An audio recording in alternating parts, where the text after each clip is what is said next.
Villager News. Менің мұртым орнында ма? Жарайды. Эй! Маңызды жаңалықтарды айта келсек, жақын маңда бір тұрғын өте үлкен қылмыс жасады. Сол жерде жасаған туралы айтып беретін нөмір 9-шы тұрғын. Рахмет, нөмір 4-ші тұрғын. Жаңа біразда осы маңда үлкен қылмыс жасалынды. Біз сол қылмыс қалай жасалынғанын дәлел ретінде бейнетаспаға түсіріп алдық. Сәлем. Бұл жағдай қарапайым күн уақытында болған жағдай. Біздің қойған заңға бағынбай, мынау нөмір 14-ші тұрғын. Эй, тоқта! Сен заңды бұзып кеттің. Тоқта деймін мен саған, қылмыскер неме. Бұл жағдай тез орын алды, және бұл жағдайды тікұшақ арқылы бақылап та отырмыз. Қазір бізде өте қауіпті жағдай болайын деп тұр. Міне, ол қашып барады, қастайды. Одан мен естейтінімді білмеймін.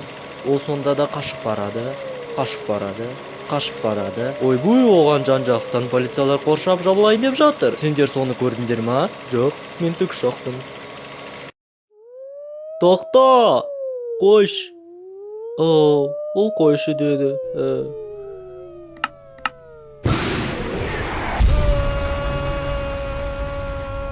Beep. Зеңбірек атылды. Не? Қақпан құру қажет. Қақпан құру. Біз қыладық.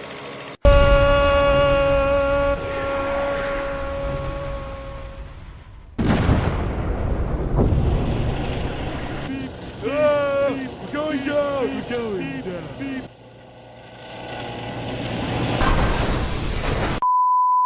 Кейін бұл тұрғындар еш хабарсыз кетті. Ал нөмір 14-ші тұрғынға келетін болсақ, ол кейін қыстақтан шыққанда тұтқынға ұсталды. Тура шыға берісте полициялар жолға кедергі қойып қойды. Ол сол кедергіден аса алмай қалды. Сот үкімі оны өлім шұңқырына тастасын деп бұйрық берді.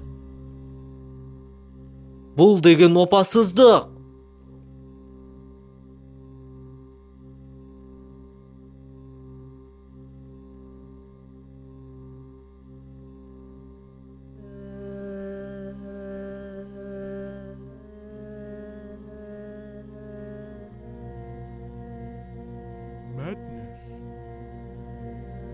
Опасыздық бол деген Майнкрафт.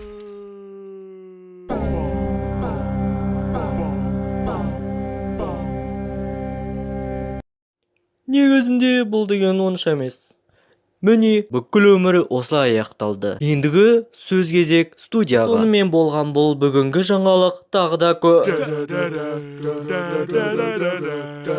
Villager News.